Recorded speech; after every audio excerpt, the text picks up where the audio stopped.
কোনো বিপদ বাংলাদেশে আছে নাই? আচ্ছা বলেন তো, বাংলাদেশে জিকির পার্টি আছে না নাই? কথা কয় না বাঙালি রে? আরে বাংলাদেশে যত জিকির চলে, এত জিকির পৃথিবীর কোন দেশে চলে না। যেই রকম পীর ওই রকম তরিকা, ওই রকম মুরিদ, ওই রকম জিকির, আছে না নাই? আমি কি দু একটা বলবো? আল্লাহর ওলি খাজা বাবা, বিশ্বের ওলি খাজা বাবা, ফরিদপুরের কেবলা জাগান, তোমার জন্য কান্দে বাবা, লক্ষ জাকের কতক্ষণ এ দুই কান্দার দুই ফেরেশতা আছে না নাই? দুই ফেরেশতা কলম বার করে শুধু দাঁত দিয়ে কামড়াচ্ছে। আল্লাহ বলছে, কে ফেরেশতা কলম দাঁত দিয়ে কামড়াও কেন? ফেরেশতারা বলতেছে, আল্লাহ আমরা তো বুঝবার পারিনি, লিখবো কি? কে রে, কোরআন হাদিসের মধ্যে হোকামুখি কোথাকুতি কোনো জিকির আছে?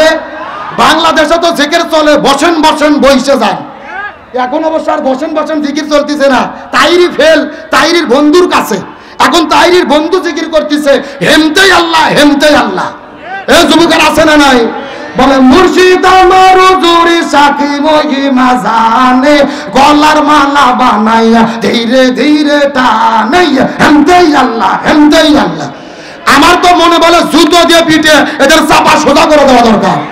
এ কথা কন না কে রে? জিকির হলো ফরজ ইবাদত। যেরকম কি ইবাদত? আল্লাহ বলছেন, ফাযকুরুনি আযকুরুকুম, তোমরা আমার জিকির করো, আমিও তোমাদের জিকির করব। জিকির যদি ফরজ হয়, রাসূলের তরিকা মতো করার দরকার আছে না নাই? রাসূল বলেছেন জিকিরের সহি শব্দ হলো 4টি। জোরে বলেন কয়টি? সুবহানাল্লাহ, আলহামদুলিল্লাহ, লা ইলাহা ইল্লাল্লাহ, আল্লাহু আকবার।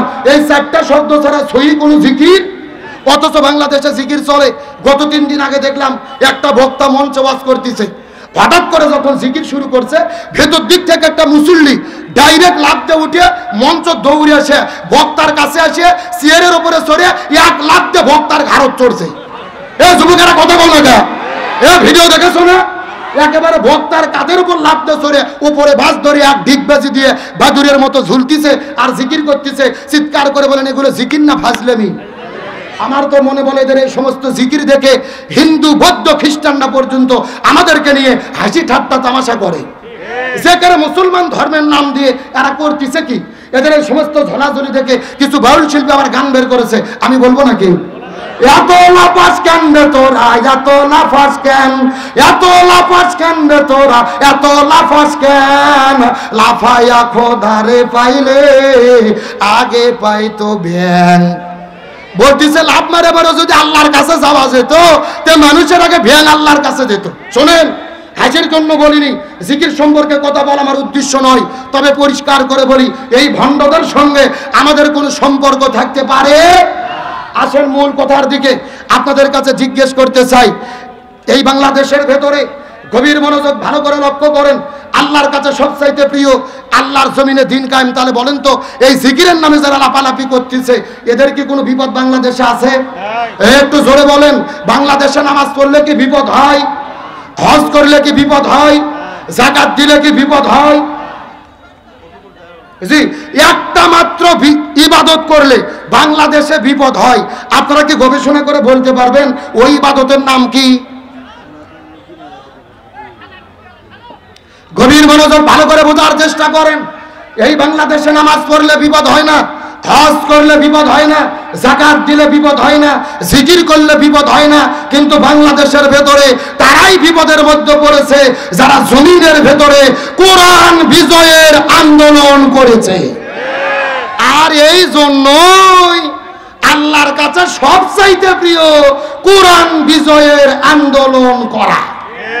আমি আপনাদেরকে একটা তথ্য দেই, ভালো করে শোনেন। আমাদের নবীজি রমজান মাসে 16 দিন রোজা রেখেছে। জোরে বলেন কয়দিন? 17ই রমজান সকালবেলা নবীজি রোজা ভেঙে ফেললেন, খেজুর খাইলেন, পানি খাইলেন। সাহাবীদেরকে বললেন, তোমরাও রোজা ভেঙে ফেলো। সাহাবীরা বলতেছে, ইয়া রাসূলুল্লাহ, এটা আপনি কেমন কথা বললেন?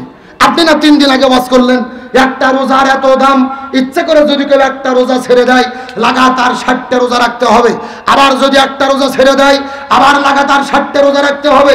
আপনি কেন রোজা ছাড়তে বললেন? রাসূল বলতেছে বেশি বোঝার চেষ্টা করো না। ওমা আতাকুমুর রাসূলু ফাখুযুহু ওমা নাহাকুম আনহু ফান্তাহু।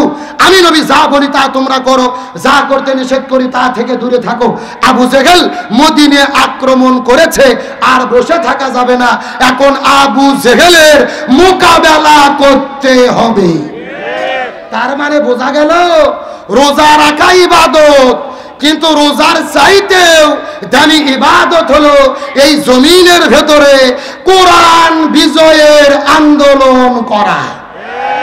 তার কারণ কোরআন বিজয়ের আন্দোলন করলে ঘর বাড়ি ছাড়তে হয়, জেলের মধ্যে বন্দী হতে হয়, প্রয়োজনে ফাঁসির দড়িতেও ঝুলতে হয়। আমার প্রিয় বন্ধুগণ, মুসলমান ভাইরা গভীর মনোযোগ। কোন দিকে নজর নাই, কোনো দিকে তাকাতাকি নাই। ছোট্ট করে একটা দৃষ্টান্ত দেওয়ার পরে আপনাদের মধ্য থেকে বিদায় নিয়ে চলে যাওয়ার চেষ্টা করব। আল্লাহর কাছে দিন প্রতিষ্ঠার আন্দোলন কতটা প্রিয়, এই জিনিসটা বোঝানোর জন্য ছোট্ট করে একটা ঘটনা আপনাদের মধ্যে বলতে চাই। আমার নবীজির চাচা সাহাবী হযরত হানজালা রাদিয়াল্লাহু তাআলা নতুন বিবাহ করার পরে ওই বউটাকে নিয়ে যখন তিনি বাসর ঘরের মধ্যে চলে গেছেন, ওই বাসর ঘরের মধ্যে যাওয়ার পরে লক্ষ্য করে দেখতে পারে গভীর রজনীতে হানজালা যখন বাসর ঘরে সময় পার করতেছে, ফুলসজ্জার যখন রাত পার করতেছিল, এমন সময় গভীর রজনীতে ওই মদিনার গলি থেকে কে যেন চিৎকার করে ডেকে বলে, কুতিলা মুহাম্মদ, কুতিলা মুহাম্মদ। মুসলমানদের নবী উহুদের প্রান্তরে বিদায় নিয়ে চলে গেল। এই কথা শোনার পরে হযরতে হানজালা ওই বাসর ঘরের মধ্যে বিবিটাকে চাদরের মধ্যে রাখার পরে, বিছানার মধ্যে রাখার পরে এক দৌড়ে চলে গেলেন কূপের ভেতরে ফরজ গোসলটা আদায় করার জন্য। কূপের মধ্য থেকে তিনি পানি উত্তোলন করার পরে শরীরের মধ্যে যখন তিনি পানি ঢেলে দেবেন, এমন সময় তিনি লক্ষ্য করে দেখতে পারেন আবার যেন কে যেন চিৎকার করে বলে, ফানার, যুদ্ধ শুরু হয়ে গেছে। মুসলমানদের নবী উহুদের প্রান্তরে বিদায় নিয়ে চলে গেল। এই কথা শোনার পরে হযরতে হানজালা ওই হাতের মধ্যে পানি ছিল, গোসলের পানিটা কূপের মধ্যে ফেলে দেওয়ার পরে এক দৌড়ে চলে গেলেন বাসর ঘরের ভেতরে। বাসর ঘরে যাওয়ার পরে হাতের মধ্যে একটা তরোয়াল নেওয়ার পরে ঘর থেকে বের হয়ে যখন তিনি যুদ্ধের ময়দানে দৌড়ানো শুরু করবেন, পিছন দিক থেকে আস্তে করে তার স্ত্রী হাতটা টেনে ধরে স্বামীকে ডাকতে বলে, প্রাণের বিবি, আপনি যুদ্ধ করতে যাবেন আমার কোনো আপত্তি নেই, কিন্তু আপনার তো ফরজ গোসল বাকি আছে। ফরজ গোসল বাকি রেখে আপনি কেমনে জিহাদের ময়দানে যাবেন? আগে গোসল করেন, শরীরটা পবিত্র করেন, তারপরে আপনি জিহাদের ময়দানে চলে যান। এমন সময় হানজালা ডাকতে বলে, বিবি রে, আমি যদি এখন গোসল করা শুরু করে দেই, গোসল করতে করতে আমার যদি সময় বেশি লেগে যায়, আর মুসলমানদের নবী উহুদের প্রান্তরে যদি শাহাদাত বরণ করে বিদায় নিয়ে চলে যায়, হাসরের ময়দানে আল্লাহ যদি আমাকে জিজ্ঞেস করে বলে, এ হানজালা, মুসলমানদের নবী উহুদের প্রান্তরে শাহাদাত বরণ করে বিদায় নিল, তুমি বাসর ঘরের ভেতরে কেমন করে সময় পার করলে? এমন কথা আল্লাহ যদি আমাকে জিজ্ঞেস করে, তখন আমি আল্লাহর কাছে কেমন করে জবাব দেব? লিল্লাহি তাকবীর।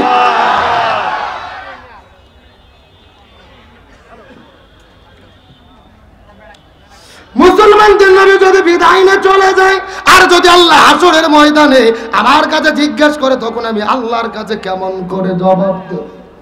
এই কথা শোনার পরে হযরত হানজালা হাতের মধ্যে তরোয়ালটা নেওয়ার পরে উহুদের যুদ্ধের দৌড়ানো শুরু করলেন।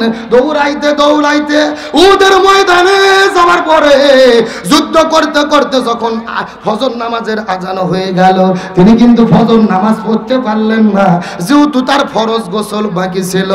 একদিকে ফরজ গোসল বাকি, অন্যদিকে ফজর কাজা, জোহর কাজা, আসরের নামাজটাও তিনি কাজা করে ফেললেন। এক নয়, দুই নয়, 3 ওয়াক্ত নামাজ কাজা করেছে। জোরে বলেন, কয় ওয়াক্ত? মুসলমান গভীর মনোযোগ। একদিকে ফরজ গোসল বাকি, আর একদিকে 3 ওয়াক্ত ফরজ নামাজ বাকি। এইরকম ভাবে তিনি আসর পরে যখন যুদ্ধ করা শুরু করে দিলেন, কয়েকজন কাফেরকে জমিন থেকে বিদায় করে দেওয়ার পরে পিছন দিক থেকে একটা কাফের আসার পরে হানজালার কাঁধের উপরে এমন জোরে আঘাত করেছে, হযরত হানজালার দেহ থেকে কাল্লাটা আলাদা হয়ে মাটির মধ্যে পড়ে গেল। ঝরঝর ঝরঝর ঝরঝর ঝরঝর করে রক্ত পড়া শুরু করলেন। রক্ত পড়তে পড়তে কিছুক্ষণ পরে লক্ষ্য করে দেখা গেল সাহাবী হানজালা ওই বাসর ঘরের ভেতরে নতুন বউকে রেখে আসার পরে এই জমিনের মধ্য থেকে উহুদের প্রান্তরে শাহাদাত বরণ করে এই জমিন থেকে বিদায় নিয়ে চলে গেলি।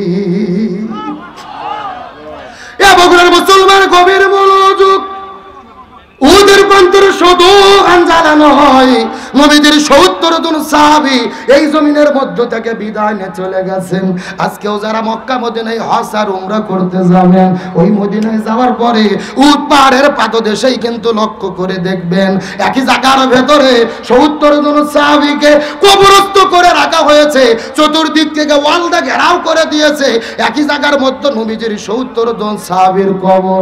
আমার নবী বড় দয়া করে, মায়া করে, মহব্বত করে করে, কান্না করে করে আমার নবী নিজে হাতে 70 জন সাহাবীকে কবরস্থ করে রেখেছি।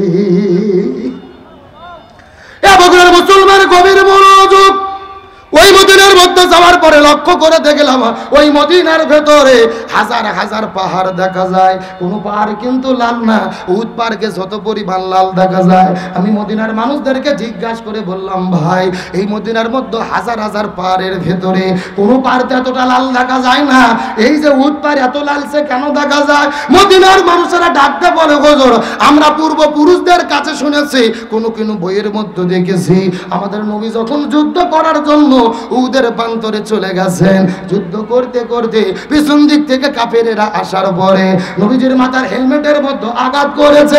নবীজির মাথার হেলমেটটা ভেঙে যখন 2 ভাগ হয়ে গেল, এক ভাগ নবীজির মুখের মধ্যে ঢুকেছে, নবীজির দন্দন মোবারক শাহিদ হয়ে গেছে।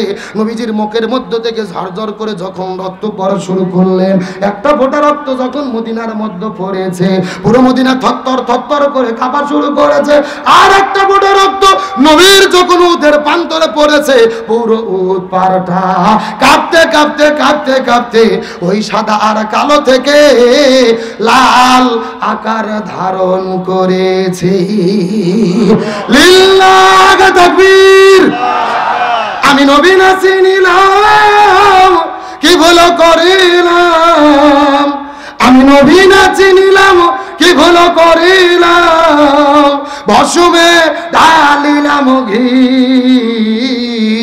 মানুষ হইয়া জন্ম লইয়া মানুষের করিলাম কি, আমি মানুষ হইয়া জন্ম লইয়া মানুষের করিলাম কি। আমার নবীজির মুখে রক্ত পড়ার কারণে পুরো মদিনা লাল হয়ে গেলেন।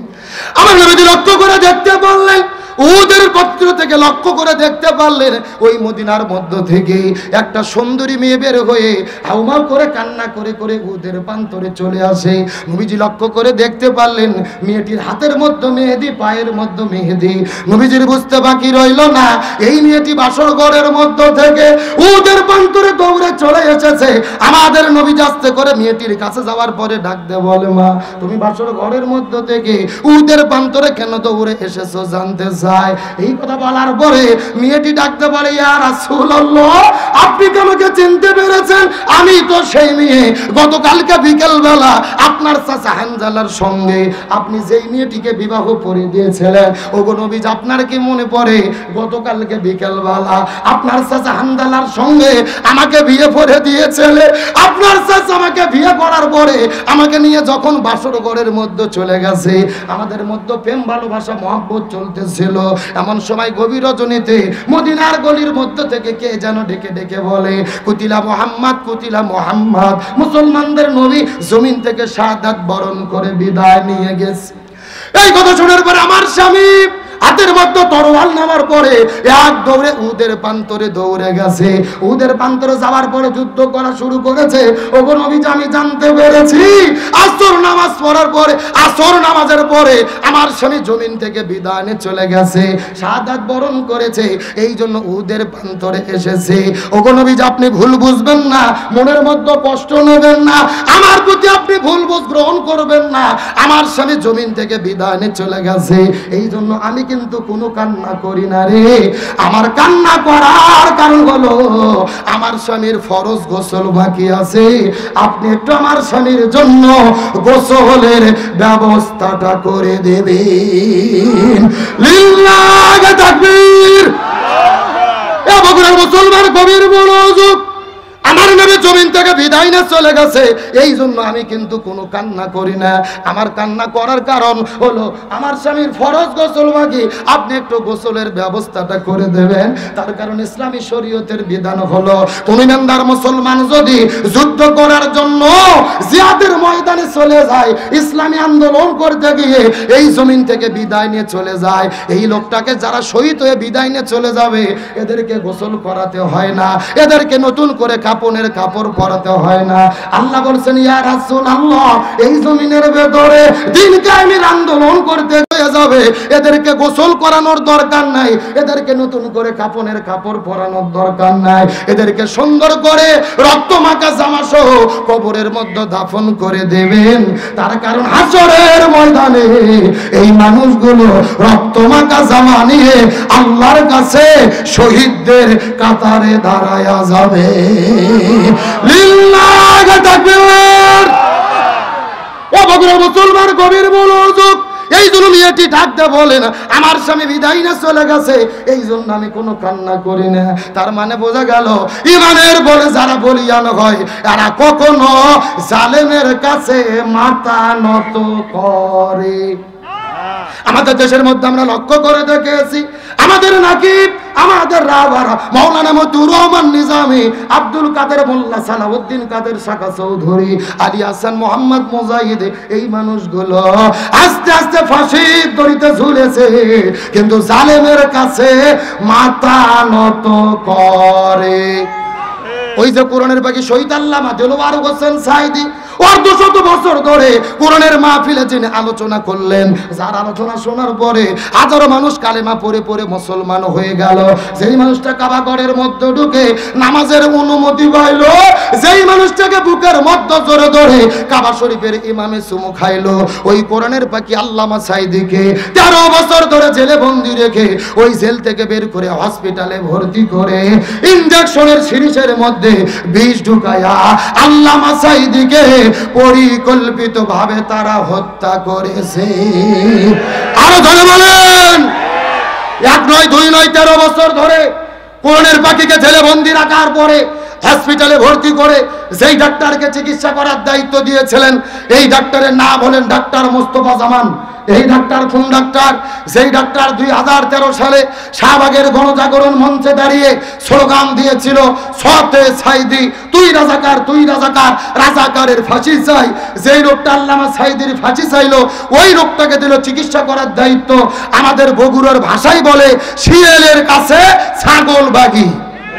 আমাদের বলেন, এই হসপিটালে 2টা নার্স বলেছেন, এই ডাক্তার মোস্তফা জামান যখন আল্লামা সাইদির শরীরে ইনজেকশন পুশ করেছে, তার কিছুক্ষণ পরে আল্লামা সাইদি মৃত্যুর কোলে ঢলে পড়েছে।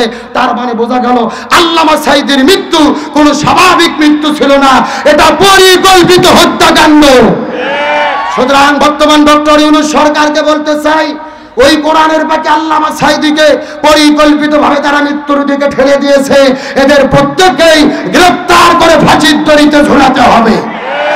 কিন্তু আল্লাহর কি খেলা, আল্লামা সাইদিকে তারা হত্যা করেছে, এখন কি তারা দেশে আছে নাকি পালাইছে? ও বলেছিল শেখের বেটি পালায় না, কত শুনি পালিয়ে গেলেন। ইরশাদ চাচা আমাদের দেশের, ইরশাদ চাচা স্বৈর শাসক ছিল, ক্ষমতা ছেড়েছে, জেলের মধ্যে বন্দী হয়েছে, তারপরও জেল ছেড়া হয়নি। ইরশাদ চাচা হলো বাপের বেটা, কথা কন না। আমাদের বগুড়ার 3 বারের প্রধানমন্ত্রী, আপসহীন দেশ নেত্রী বেগম খালেদা জিয়া ক্ষমতা ছেড়েছে, জেলের মধ্যে বন্দী হয়েছে, তারপরে দেশ ছেড়ে যায়নি। বেগম খালেদা জিয়া হলো বাপের বেটি। এ কথা বল না কেন? আপনাকে সত্যকে স্বীকার করতে হবে। বেগম খালেদা জিয়া গণতন্ত্রের জন্য যে অবদান রেখেছে এটা অস্বীকার করার কোনো সুযোগ। ওকে বলা হয় আপসহীন দেশ নেত্রী। 10 বছর স্বৈরাচারের বিরুদ্ধে আন্দোলন করেছে, মাথা নত করেনি। হাসিনার বিরুদ্ধে 16 বছর আন্দোলন করেছে, মাথা নত করেনি। তিনি প্রমাণ করেছেন আসলেই তিনি আপসহীন দেশ নেত্রী। আমার তো মনে বলে একে গণতন্ত্রের মা বলে উপাধি দেওয়া দরকার। তার কারণ গোপনে শেখ হাসিনা বেগম খালেদা জিয়াকে 3টা শর্ত দিয়েছিল। জোরে বলেন কয়টা? 1 নম্বর শর্ত, আপনি আপনার অপরাধকে স্বীকার করে হাসিনার কাছে ক্ষমা চান। 2 নম্বর শর্ত, খালেদা জিয়ার পাসপোর্টের মধ্যে লেখা আছে তার জন্মদিন হলে 15ই আগস্ট। হাসিনা বলেছিল ওটা কেটে 14ই আগস্ট করতে হবে। তার কারণ 15ই আগস্টে বঙ্গবন্ধু মারা গেছে, ওই দিন হলো শোক দিবস। ওই দিনে কোনো সন্তানের জন্ম হতে পারে না। কতটা জালেমের বাচ্চা জালেম, চিন্তা করে দেখছেন?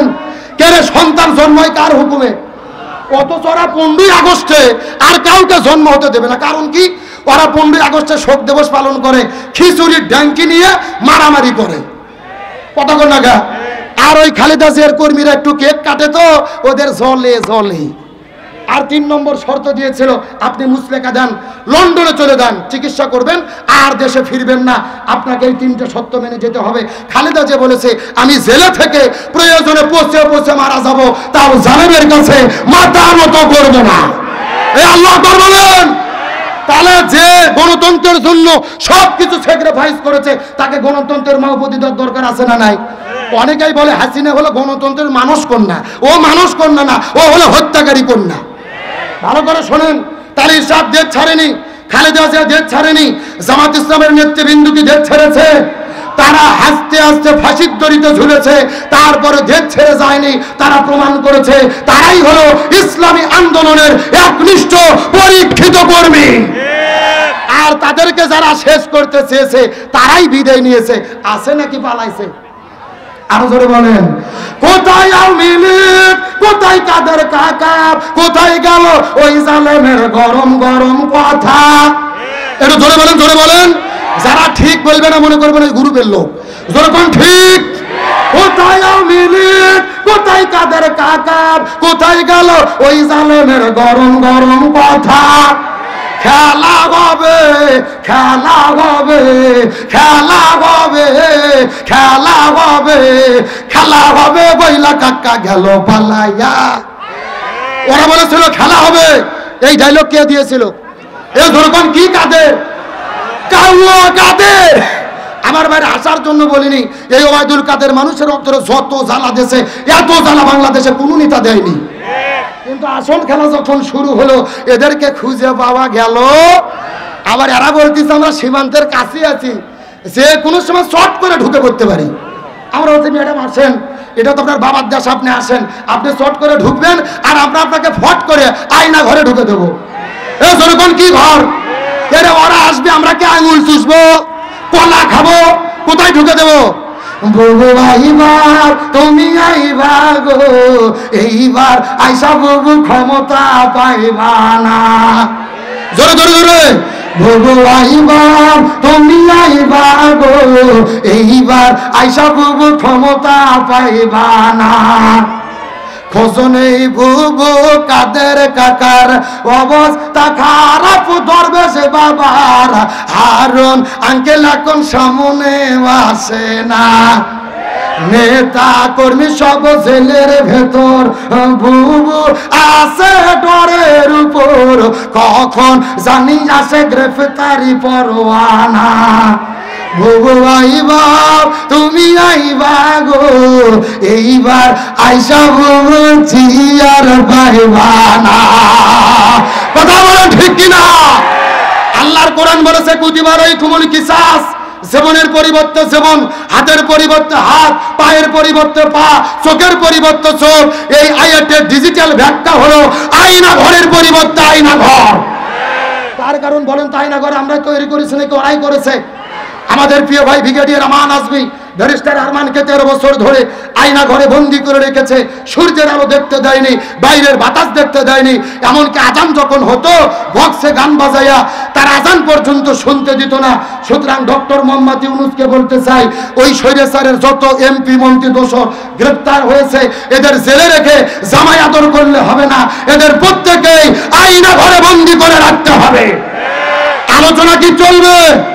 কারা কারা চলবে না হাত তোলেন।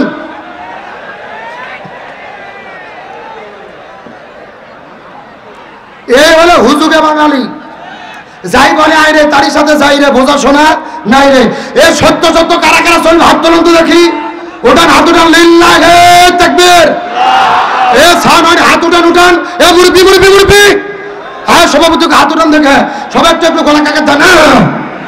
লিল্লাহে তাকবীর। আল কোরআনের আলো, আল হাদিসের আলো, দুনিয়ার মুসলিম ইসলামের শত্রুরা কোরআন আছে যেখানে, হাদিস আছে যেখানে, সভাপতি সাহেবের আগমন, অধ্যক্ষ শাহাবুদ্দিন স্যারের আগমন, মাহফিলের পক্ষ থেকে, এলাকাবাসীর পক্ষ থেকে লিল্লাহে তাকবীর। আলোচনা কি চলবে? আলহামদুলিল্লাহ, সম্মানিত সভাপতি সাহেব এসে উপস্থিত হয়েছেন, বাংলাদেশ জামাত ইসলামের সম্মানিত সুযোগ্য বগুড়া জেলার আমির সাহেব এসে উপস্থিত হয়েছেন। আমরা খুশি না বেজার? আলোচনা কি চলবে? তাহলে বলেন সাহাবী হানজালার কি গোসল বাকি? আরো জোরে বলেন। আলোচনাটা অত্যন্ত গুরুত্বপূর্ণ, আমি আপনাদের মধ্যে করব, তবে এখন যদি অনুমতি দেন আমি মহিলাদের জন্য 2 মিনিট কিছু বলবো। বলার দরকার আছে না নাই? আমার বন্ধুগণ, মুসলমান ভাইরা, গভীর মনোযোগ। আমাদের নবীজি মিরাজের রজনীতে সর্বপ্রথম চলে গেলেন জান্নাতটা পরিভ্রমণ করার জন্য।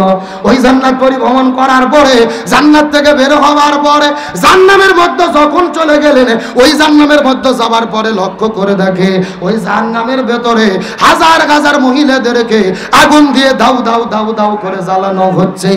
এই মহিলাগুলো চিৎকার করে চেঁচামেচি করতেছে, আর মহিলাদের মাথার উপরে কিছু কাকগুলো বসে থেকে তাদের মাথার মগজগুলো ঠুকুরে ঠুকুরে খাচ্ছে। এই দৃশ্য দেখার পরে নবীজির মনটা বড় খারাপ হয়ে গেলেন। নবীজি জিজ্ঞেস করে বলেন, হে ভাই জিবরাইল, এই সমস্ত মহিলাগুলো কারা বলো তো দেখি। এমন সময় রাসূল ডাকতে বলেন, জিবরাইল ডাকতে বলে, ইয়া রাসূলুল্লাহ, মনের মধ্যে কষ্ট নেবেন না, রাগ করবেন না, এই মাত্র আল্লাহ জানাইয়া দিয়েছে আপনার উম্মতের ভেতরে অধিকাংশ মহিলারা জাহান্নামে যাবে। অধিকাংশ মহিলাগুলো যাবে কোথায়? এই কথা শোনার পরে নবীজির মনটা বড় খারাপ হয়ে গেলেন। নবীজি জিজ্ঞেস করে বলেন, হে ভাই জিবরাইল, অধিকাংশ মহিলা কেন জাহান্নামের মধ্যে যাবে? এমন সময় জিবরাইল ডাকতে বলে, ইয়া রাসূলুল্লাহ, অধিকাংশ মহিলা জাহান্নামের মধ্যে যাবে, এর পেছনে অনেকগুলো কারণ রয়েছে। তার ভেতরে প্রধানত কারণ হলো 2টা। জোরে বলেন কয়টা? সাউন্ড নাই কে রে? লক্ষ লক্ষ লোকের এটা কোনো সাউন্ড? আপনাদের কি কষ্ট হচ্ছে? এই যে আমি বসে আছি মাঝখান দিয়ে সোজা, ডান দিকে এক ভাগ, বাম দিকে আর এক ভাগ, আপনারা মুখ বন্ধ করে থাকেন। আপনারা বলেন তো দেখি, অধিকাংশ মহিলা জাহান্নামে যাবে, তার পেছনে কারণ হলো কয়টা? আরো জোরে আপনারা মুখ বন্ধ করেন, আপনারা বলেন তো দেখি, অধিকাংশ মহিলা জাহান্নামে যাবে, তার পেছনে কারণ হলো কয়টা? ওরে বাবা, কে রে ভাগ করে দেন, সাউন্ড বাড়তেছে, তার মানে আপনি আলসামি করতেছেন না? মুসলমান গভীর মনোযোগ লক্ষ্য রাখুন।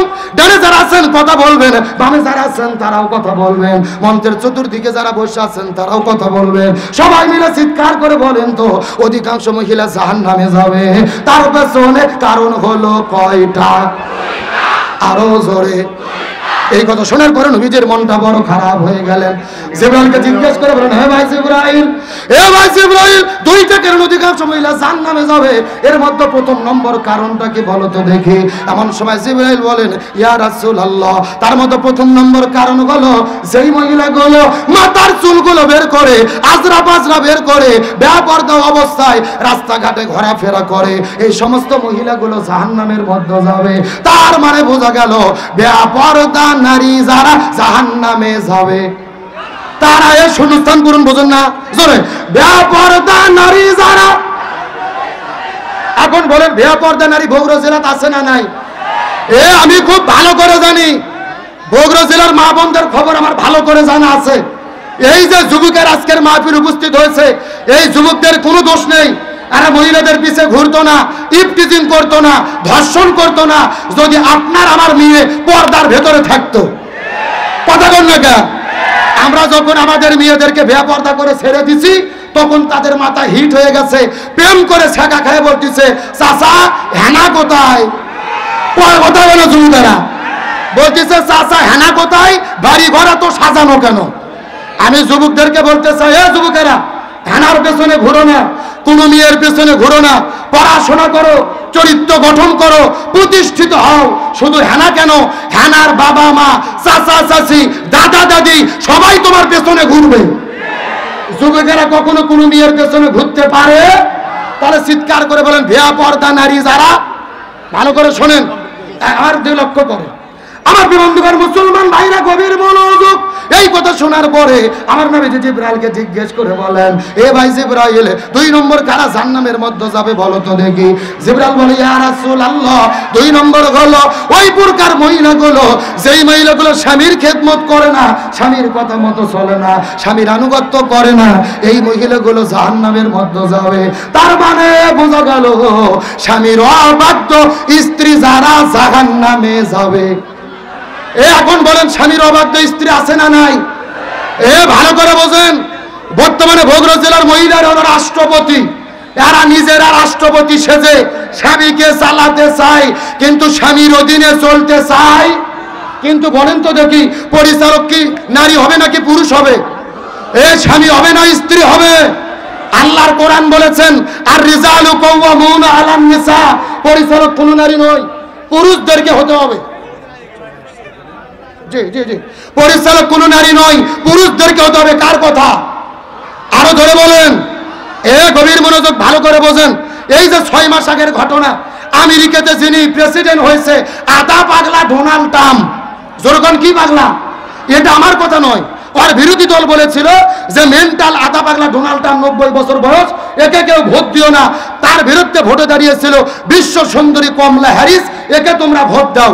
কিন্তু আমেরিকার লোকজন আদা পাগলা ডোনাল্ড ট্রাম্পকে ভোট দিয়ে প্রেসিডেন্ট নির্বাচিত করেছে, বিশ্ব সুন্দরী কমলা হ্যারিসকে ভোট দেয়নি। তারাও প্রমাণ করেছে আদা পাগলা ডোনাল্ড ট্রাম্প ভালো, তা বিশ্ব সুন্দরী কমলার জ্বালা ভালো না।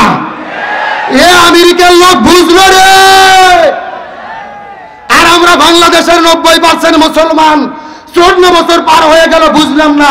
আমরা ঘুরে ফিরে নারীর হাতে ক্ষমতা তুলে দিলাম। আমরা পরিষ্কার করে বলি, আল্লাহর কোরআনের বিধান হলো আর রিজালু কাওয়ামুনা আলান নিসা, পরিচালক কোন নারী নয়, পুরুষদেরকে হতে হবে। রাসূল বলেছেন, যেই পরিবারের প্রধান হলো নারী, ওই পরিবার পৃথিবীতে জাহান্নাম। আর যেই দেশের রাষ্ট্রপতি প্রধানমন্ত্রী নারী হয়, ওই দেশে শান্তি আসতে পারে। সুতরাং আমরা শপথ গ্রহণ করব, এতদিন যা করেছি ভুল করেছি, আগামীতে আর কোন নারীকে বাংলাদেশের প্রধানমন্ত্রী দেখতে চাই না। আগামীতে পুরুষ প্রধানমন্ত্রী কারা কারা দেখতে চান, দুটি হাত আল্লাহকে তুলে দেখান।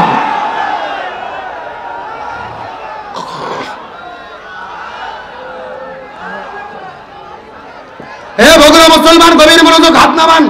সময় খুবই কম, এটা রাজনৈতিক বক্তব্য নয়। আগামীতে কে ক্ষমতায় যাবে, জামাত বিএনপি নাকি চরমোনাই, এটা আমরা জানি না। কোন দলের পক্ষে বিপক্ষে বলার আমার দরকার নাই। তবে আমার কথা হলো, যেই দলই ক্ষমতাতে আসুক, অন্তত পুরুষ যেন প্রধানমন্ত্রী হয়। কেন আমাদের বগুড়ার ছেলে তারেক জিয়া যদি প্রধানমন্ত্রী হয় আমাদের আপত্তি আছে? যদি জামাতের আমির প্রধানমন্ত্রী হয় আপত্তি আছে? যদি চরমনের পীর প্রধানমন্ত্রী হয় আপত্তি আছে? আমাদের কথা সোজা, যেই হোক, একটা ছেলে হোক, আর কোন নারীর জ্বালা আমরা দেখতে চাই না। কথা ক্লিয়ার না ভেজাল আছে? আপনাদের জন্য সুসংবাদ, গত বছর আমি 12টা পর্যন্ত ওয়াজ করেছি, আমির হামজাকে জালেমেরা আসতে দেয়নি। কিন্তু আজকে ইতিমধ্যেই আমির হামজা ভাই আমাদের মাদ্রাসায় এসে উপস্থিত হয়েছে। আল্লাহু আকবার বলেন। আর মাত্র কয়েক মিনিট টাইম আমার হাতে আছে। দ্রুত গতিতে ভাই চলে আসবে, শুধু খাওয়া দাওয়া করেই মঞ্চে চলে আসবে। আমি অনেক ওয়াজ করেছি, আজকে তার মুখে আমরা কথা শুনতে চাই। আমার আলোচনা শেষের দিকে আপনাদের যে কথা বুঝাতে চাচ্ছিলাম, সাহাবী হানজালার কি গোসল বাকি, আরো জোরে বলেন।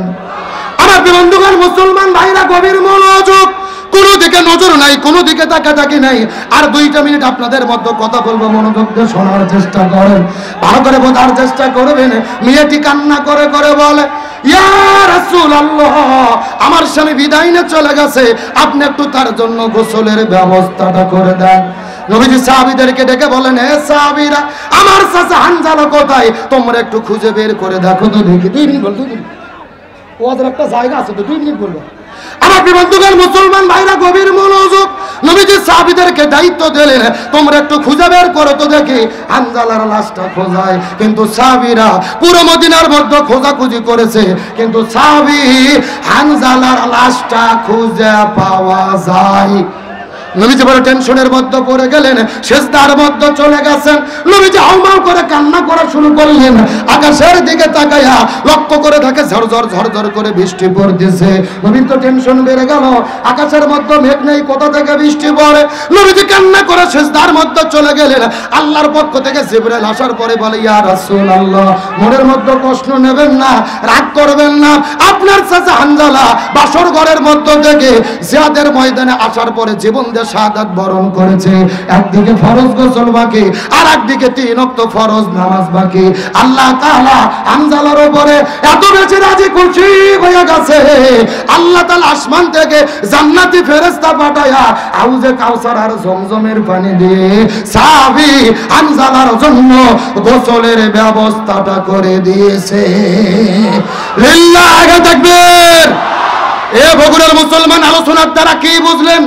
একদিকে ফরজ গোসল বাকি, আর একদিকে 3 ওয়াক্ত ফরজ নামাজ বাকি। দিন কায়েমের জন্য জীবন দিয়েছে আল্লাহ, জান্নাতি ফেরেশতা পাঠায়া গোসলের ব্যবস্থাটা করে দিয়েছে। তার মানে বোঝা গেল, ফরজ নামাজের চেয়ে, ফরজ গোসলের চেয়ে সবচাইতে দামি হলো এই জমিনের ভেতরে কোরআন বিজয়ের আন্দোলন করা। এই জন্য আল্লাহর কোরআন বলেছেন, ওয়ামা ওয়াসাইনা বিহি ইব্রাহিমা ওয়া মূসা ওয়া ঈসা আন আকিমুদ্দিন ওয়া লা তাতাফাররাকু ফি। হে বগুড়ার মুসলমান, কান খাড়া করেন, আল্লাহর যুগান্তরকারী ঘোষণা, মনোযোগ দিয়ে শোনো। এই পৃথিবীতে হযরতে মূসা, ঈসা, ইব্রাহিম আলাইহিস সালাম, আমি যত নবী রাসূল প্রেরণ করেছি, সব নবী রাসূলের দায়িত্ব ছিল তারা যেন জমিনে দ্বীন কায়েম করে। তোমরাও যদি মুসলমান হও, দ্বীন কায়েমের আন্দোলন করো। ওয়া লা তাতাফাররাকু ফি, এই ব্যাপারে কোনো দলাদলি করো না। চিৎকার করে বলেন, হুকুম কার? এ গভীর মনোযোগ লক্ষ্য করুন। আল্লাহ কোরআনের 82 জায়গার মধ্যে বলেছেন, আকিমুস সালাওয়াতুজ যাকাত, নামাজ কায়েম করো, যাকাত প্রদান করো। তবে নামাজ আর যাকাতের ব্যাপারে ওয়ালা তাতাফাররাকু ফি, তোমরা দলাদলি করো না, এমন কথা আল্লাহ কোরআনে বলেনি।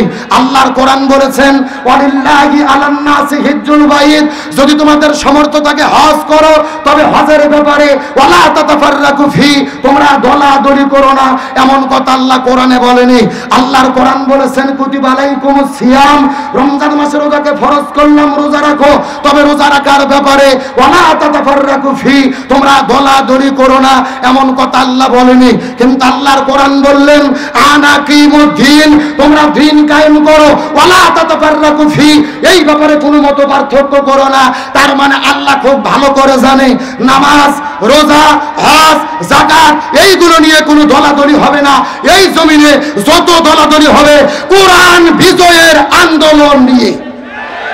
এ শেষ কথা শোনেন, আপনাদের বগুড়ার 80 বছরের বুড়ো চাচা, কয় বছর, মাথার টুপি মুখের মধ্যে ধরি, সামনের কাতারে নামাজ পড়ে, হজ করছে 6 বার।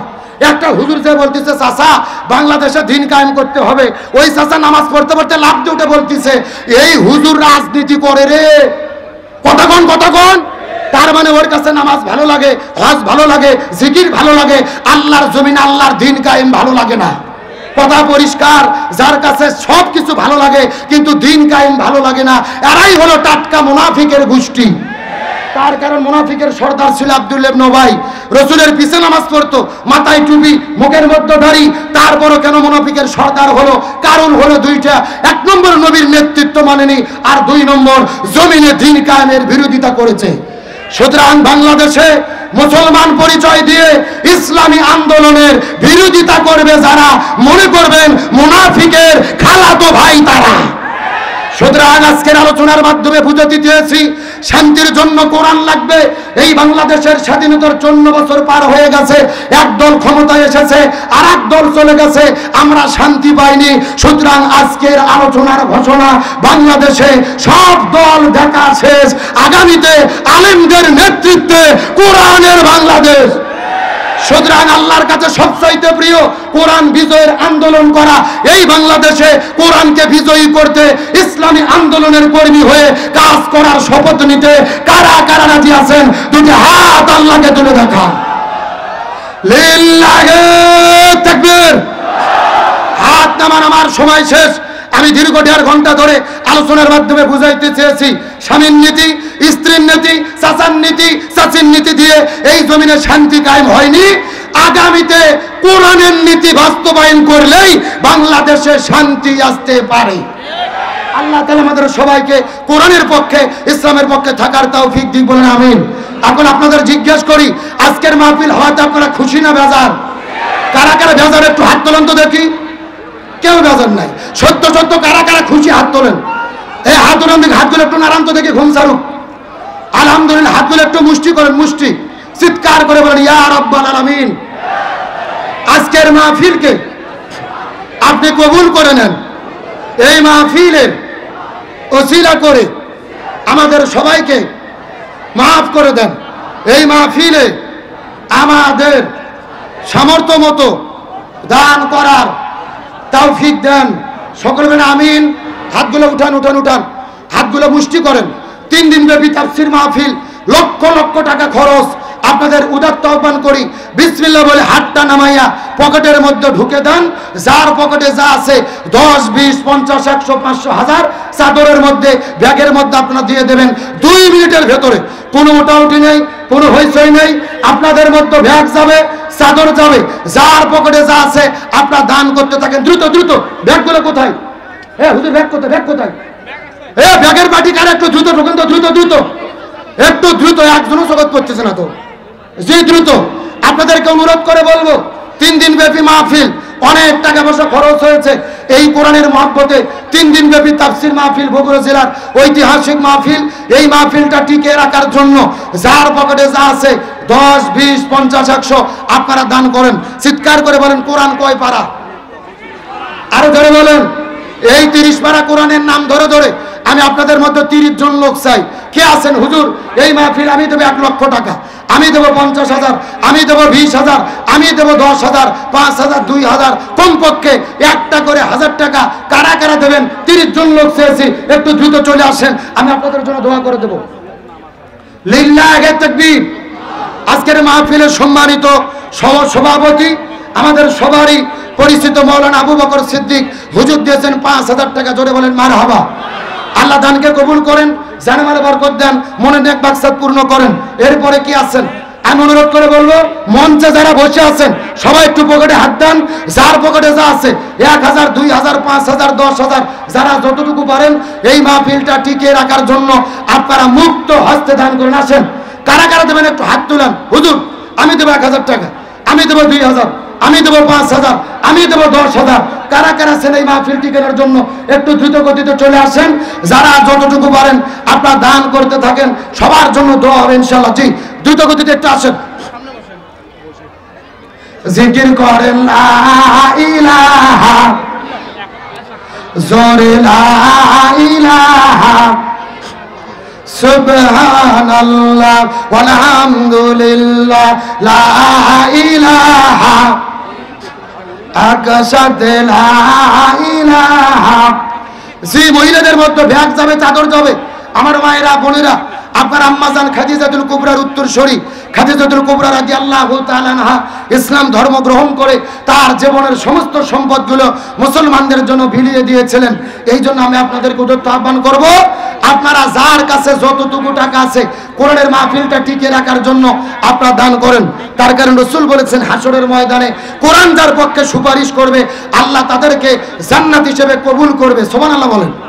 এই জন্য কোরআনের পক্ষে থাকতে, রাসূলের সুপারিশ পাওয়ার জন্য আপনারা দয়া করে মা বোনদেরকে বলবো, ছেলেদেরকে বলবো, যার কাছে যতটুকু টাকা পয়সা আছে কোরআনের মাঠে ডুমুর পুকুর মাহফিলের দিকে তাকিয়ে দেখো, আবারও কোরআনের গণজোয়ার হয়েছে। আর তোমরাই কোরআনের মাহফিল বন্ধ করে দেশ থেকে পালিয়ে যেতে বাধ্য হয়েছো। এখন নতুন করে যদি কেউ কোরআনের মাহফিলে বাধা দেয়, পিঠের চামড়া থাকবে না। আসুন আমরা কোরআনের পক্ষে থাকি। আমি রামজা ভাইকে আহ্বান করব, গত বছর যেহেতু মাহফিল হয়নি, এই বছর হচ্ছে, গত বছরেরটা সহ কাজা আদায় করে আজকেরটা সহ একটু বেশি আলোচনা করবেন, এই আহ্বান আমি রামজা ভাইয়ের কাছে রেখে আমি আপনাদের কাছ থেকে দোয়া চেয়ে বিদায় নিচ্ছি। আবারও যদি দেখা হয় কথা হবে। আসসালামু আলাইকুম ওয়া রাহমাতুল্লাহি ওয়া বারাকাতুহু।